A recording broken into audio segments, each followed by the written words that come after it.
Welcome to Debt Matters. We are charting a course today through the operational mechanics of debt recovery. We're looking at the strategies that separate effective long-term organizations from those that, rely on short-term aggressive tactics.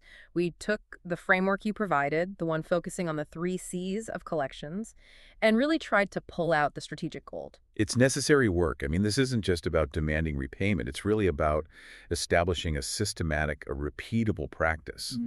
The material really emphasizes that organizations, well, they have to have this structure to maximize recovery.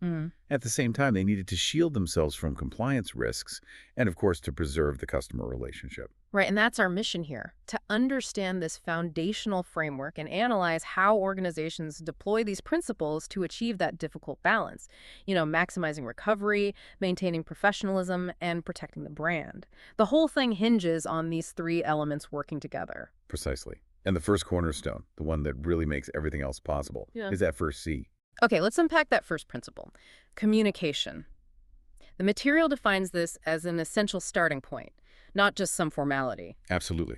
The defining feature here is that communication has to be a two-way dialogue. This is the strategic insight that often gets missed. It means shifting the immediate goal away from, say, confrontation or demanding payment right now, and focusing instead on truly understanding the debtor's unique financial situation.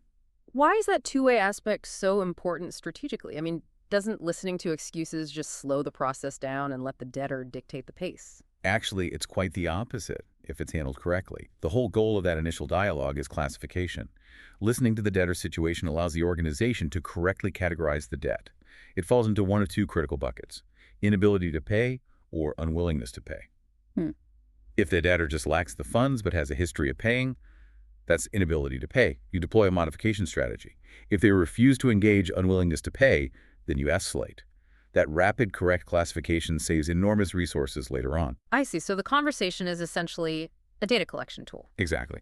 And tactically, successful communication requires meeting the debtor where they are. You have to use their preferred communication channel. This is a pragmatic, tactical necessity. The channels listed are pretty broad: phone, email, text, traditional mail. What's the trade-off? If everyone prefers text, is it really cost-effective for an organization to manage collections in, 160 characters? It's a cost versus speed analysis. Sure, text or email might have lower administrative overhead, but if the account needs detailed negotiation or documentation, a phone call is still superior. The key takeaway is that the effectiveness of the entire strategy hinges on connecting via the method the individual is most likely to respond to promptly. That maximizes the chance for that essential classification. This communication piece is the primary tool for building the necessary clarity. Okay, so once we've established that clear two-way line of communication and we've classified the type of default, how do we make sure the process doesn't feel arbitrary Yeah. or unfair? I guess that's where the second C, consistency, comes in. Yes. Consistency is where the framework becomes scalable and legally robust. Process consistency is non-negotiable. Agents must follow established, documented protocols every single time, for the first call to the final resolution.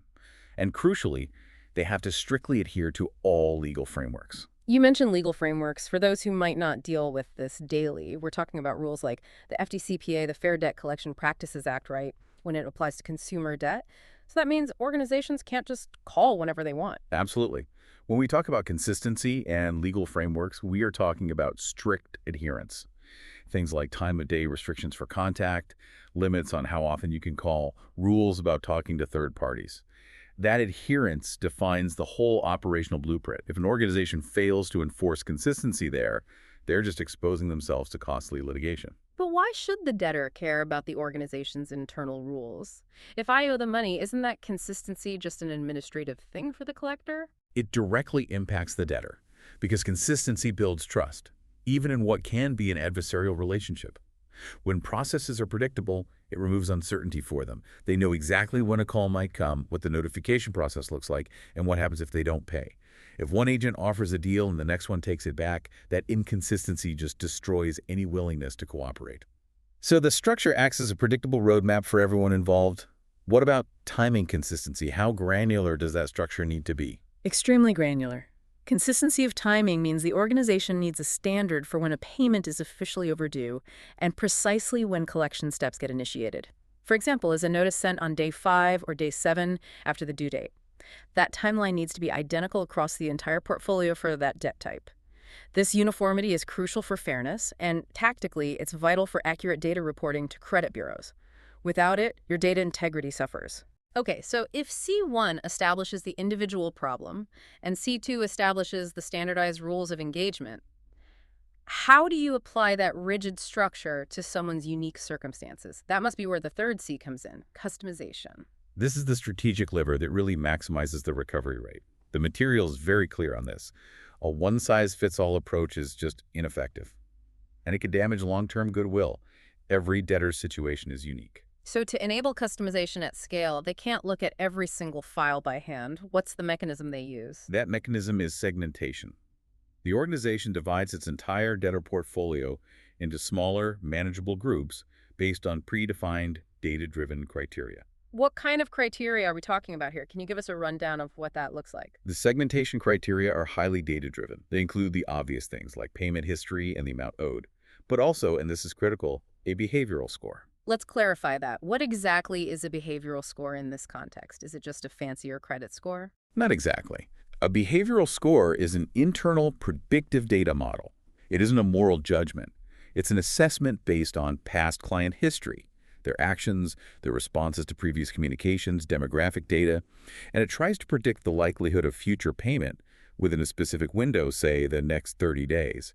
This score lets the organization prioritize resources immediately. If the score suggests a high probability of voluntary payment, you deploy a low-cost, gentle reminder. If the score is low, you use a more resource-intensive, assertive strategy. So the scores inform how the strategies get tailored. How drastically different are those strategies for each segment? They should be fundamentally different. For instance, you would deploy a very forgiving educational strategy for an early-stage default debtor who scores high. Maybe they just forgot the payment date. Compare that to a late-stage default debtor who hasn't responded to anything and scores low. For them, the strategy might move quickly toward legal options or even asset recovery. This all sounds administratively complex and probably costly. Customization requires more training, more sophisticated systems. It's a bigger overhead than just a mass mail approach. What's the organization balancing here? It's the balance between cost and recovery potential. You're right, customization is more expensive up front. But the return on investment comes from two places: higher recovery rates on high-value accounts, and crucially, preserving long-term customer value. If you aggressively pursue a good customer who hits a temporary snag, you might get the debt back once, but you've lost a decade of future revenue. Customization protects that asset. Can you give us a tangible example of what that customization looks like on the ground? Of course. Customization means offering flexible payment plans or specific forbearance solutions that are genuinely based on what the person can actually pay, what they can afford, rather than just demanding the full balance immediately. And this is where that initial good communication pays off. It feeds the customization engine with the necessary details, allowing for a structured yet flexible approach. So bringing these three concepts together, we see this powerful loop. Clear communication happens within a fair, consistent framework, which then allows for customization, leading to tailored solutions that maximize recovery but preserve the relationship. And this framework isn't just theory for a collections department. It's a lesson in structured professional interaction for any high-pressure financial process. Understanding these three principles helps those in organizational strategy, but it also gives clarity to any consumer dealing with debt.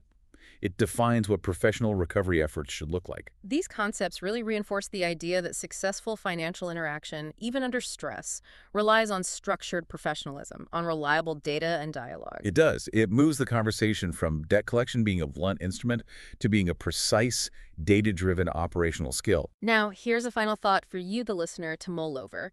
If a business implements communication, consistency, and customization in its collections, knowing that customization is the most expensive operational piece, how much does that structured approach influence the overall perceived fairness and long-term loyalty of the customer, even after the debt is finally resolved?